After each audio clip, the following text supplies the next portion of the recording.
Hello, everyone. I wanted to do a brief overview video on Module 3, the third part of the course, Life After Death. This will take this is an accelerated course, just let me tell you.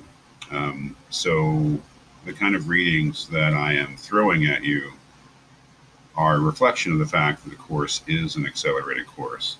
This is a full college course. It's meant to be comparable to a full semester course. So readings that would be unreasonable or unwise to assign because of their length or complexity in a short amount of time in a full semester course, unfortunately, are not in a accelerated course. The notion is that you simply have to do more reading more quickly. So to really apologize for the fact that in Module 3 you have two long readings, Plato's Phaedo and Landsberg's The Experience of Death, that I'm expecting you to read and comprehend and write about in a short amount of time. But that's just the way it is.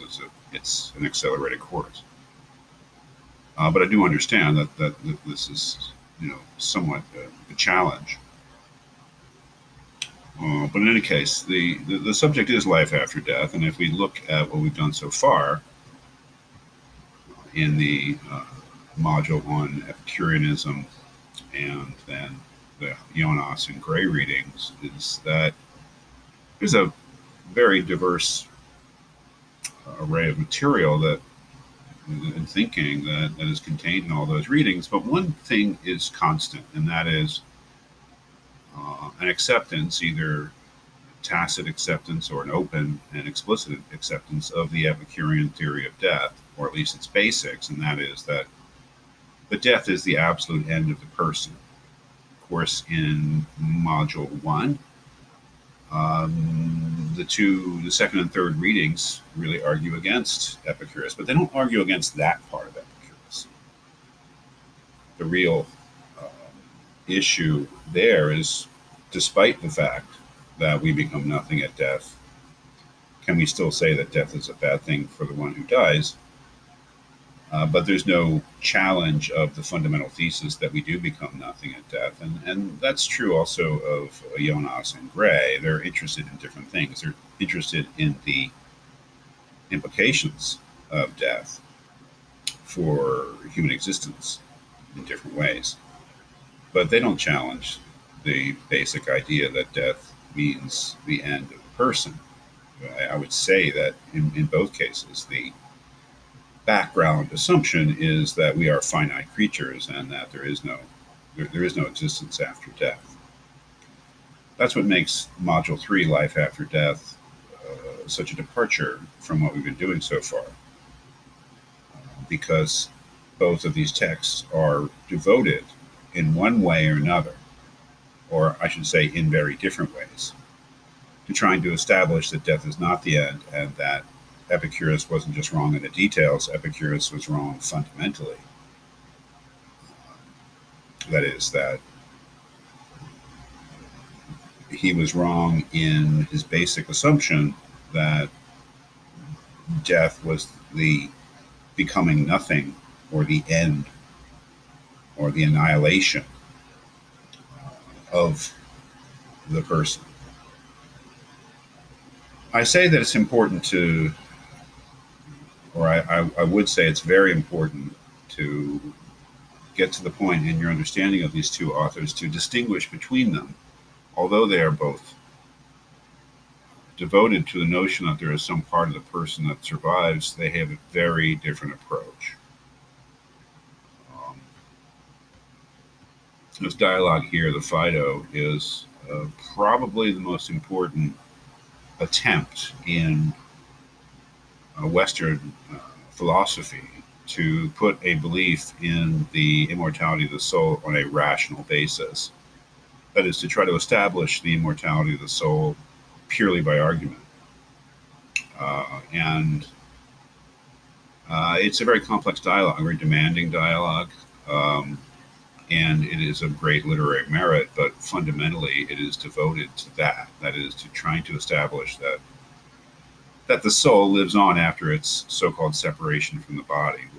You'll see that one of the things I hit on very strongly is that Plato or Socrates, I don't know, Plato wrote it, Socrates is the character. I use them interchangeably.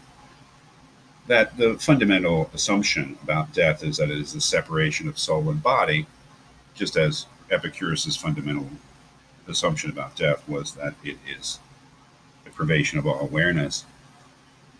But that once Socrates assumes or just lays out or takes for granted that that's what death is, the separation of these two things, soul and body, it's obvious that he has to go on and prove that soul can exist independently of body. And I would say that that is the fundamental project goal of this dialogue, and the one that ultimately we judge it by, whether it's successful in establishing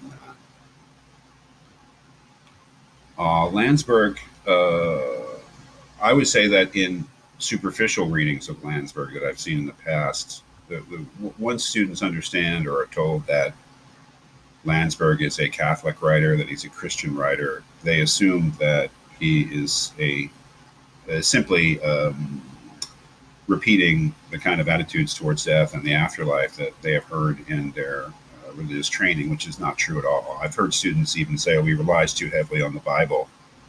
I don't think the Bible is ever used in any argument.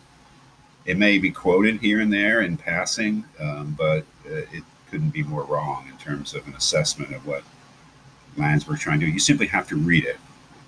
What I'm saying is I'm giving you advice that once you hear that a thinker is a religious thinker or Christian thinker or Catholic thinker, that doesn't mean that you know what they're talking about. Doesn't mean that you're familiar with what their attitude is, because there's a huge diversity in all of those categories. There's a diversity of religious thought, there's a diversity of Christian thought, and there's a diversity of Catholic thought. So you simply have to read it, and it has tremendous rewards because it is a startlingly original and powerful account of death, but very different. And one of the things you'll see in the later sections of Landsberg's The Experience of Death is that he critiques Plato. That is, that it goes to some pains to distinguish his own approach to trying to establish I guess what we'd call the immortality of the soul, or the immortality of the person, really, from Plato's understanding of it. So, yeah, I mean, so Landsberg's essay is a very rich, again, like Plato's Phaedo, very rich literary endeavor, and has a lot of really interesting things to say about our our our experience with death. But that ultimately he too is trying to establish that Epicurus is wrong, and Epicurus is mentioned by name again in later sections when he critiques ancient thinkers. So it is difficult to start to put the pieces together in terms of Landsberg. That's why I've tried to give you help in the videos, but it's well worth it, especially if you're a Christian, I would say, as an example of Christian philosophy trying to establish that some part of the human person, or the human person in his or her individuality, actually does survive death.